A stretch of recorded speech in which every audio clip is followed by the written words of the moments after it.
It's really about managing people and how you view your organization and how you invest in your funds and things like that. Yeah. So having run your studio for like 5 years, how do you envision the next 5 years to be? Well, I hope we survive the next 5 years. That's one. You definitely did survive a very huge one, the Yeah, last yeah, five one, yeah, five yeah, years. yeah, yeah. I mean, Right. there's a rule, right? If you stay in business for 7 years, you should be able to sustain, right? Well, I guess the next 5 years, I have a vision that within the next 5 years that I'm going to acquire or purchase our own office, right?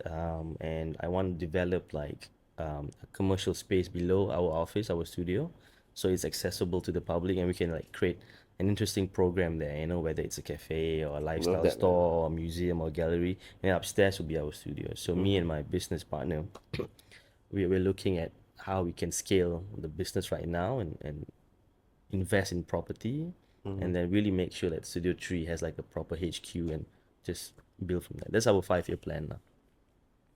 Sweet, sweet. I love Yeah, that. and Yeah. also I'm manifesting right now because I really want to jump into hospitality design. So I really like because I love graphic design as well, right?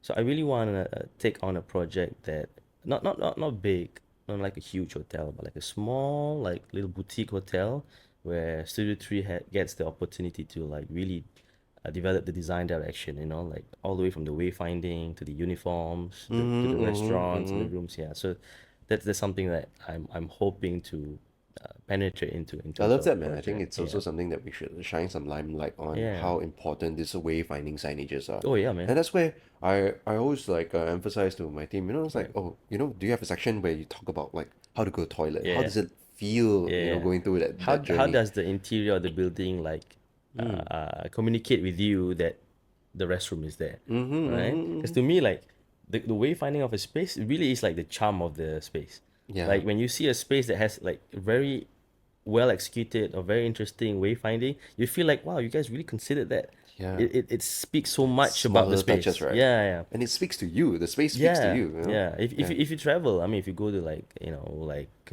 Australia, or you go to like anywhere in Scandinavia, like the way they considered graphic design and wayfinding, it's so meticulous and so expressive that it really you just have this like you can feel that these people are really like creatively driven.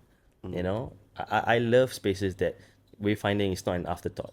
If you go to like government buildings and there's a piece of paper that they print that says like restroom, right? And then they tape it on the wall. Yeah. I'm Then like, change it every other week lah. no, they don't even change it. I've Change seen it till I've it seen the turns same yellow I've lah, seen the kan? same piece of paper there Yeah. for like I don't know, Yeah. like 2 years. I'm like, that's it. Nobody came here and said, can we put like a And it's acrylic or super cheap, something? acrylic and stickers, nowadays. Yeah. Yeah. It's not about price though. It's Yeah. about thought. There's Yeah. no care for. It's the priority that has been put all the way Yeah, down there, yeah, right? yeah. I think that's the problem. I mean, this is a whole different conversation, but it all speaks on what policies care about,